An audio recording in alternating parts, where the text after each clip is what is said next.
makikita niyo po basta may right side niyo po sa taas, yung maliliit na bat. Mga baby bat, yan. Baby bat po. Ayan o, mag-isa lang siya, malapit lang.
Wala ko sa luto.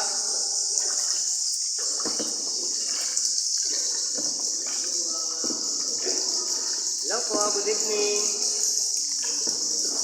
Good night, see you tomorrow.